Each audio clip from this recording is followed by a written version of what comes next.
Assalamualaikum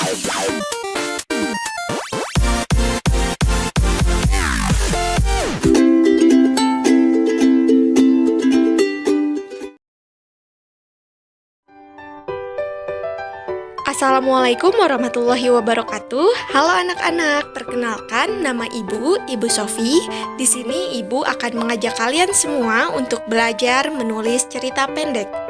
Yuk kita simak videonya sampai akhir. Halo Ibu, ada yang ingin aku tanyakan. Halo Riri, apa yang ingin kamu tanyakan? Jadi begini Bu, aku mau bikin cerita pendek. Aku pengen banget cerita aku dibaca banyak orang.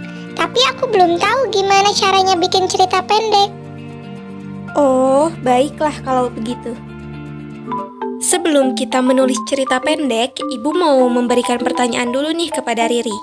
Pertanyaan pertama, apakah Riri sudah tahu mau menceritakan apa? Sudah Bu, tadi malam aku sudah memikirkannya. Tapi ketika duduk dan mau menulis, aku jadi bingung. Apakah Riri sudah tahu urutan dalam menulis cerita? Belum tahu Ibu. Baiklah, sekarang mari kita sama-sama melihat urutan menulis cerita pendek di buku Ajaib Berbahasa Indonesia. Setiap cerita terdiri dari 3 bagian, yaitu awal cerita, tengah atau inti cerita, dan akhir cerita. Sangat mudah diingat bukan? Nah, semua tahapan itu harus ada dalam menulis cerita. Oh, sekarang aku paham Bu. Jadi cerita itu dibuka dari awal, kemudian kita bercerita tentang inti yang akan kita bahas, dan diakhiri dengan kesimpulan. Seperti itu ya Bu.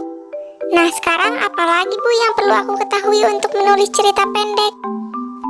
Nah, selanjutnya adalah lokasi dan tokoh dalam cerita. Kita harus menentukan terlebih dahulu di mana dan siapa saja yang ada dalam cerita tersebut. Saat menulis cerita pendek, kita harus menentukan lokasi kejadian.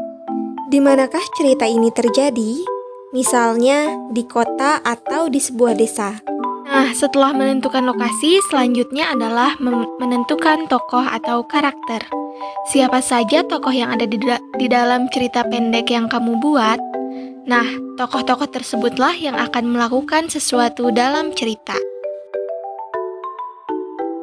Wah, terima kasih Bu Sofi. Hari ini aku banyak belajar tentang menulis cerita pendek. Jadi yang pertama, tentukan lokasi cerita. Lalu, pilih tokoh-tokoh dalam cerita pendek.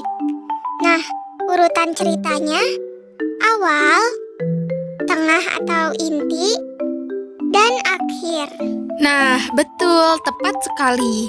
Nah, sekarang selamat membuat cerita pendek.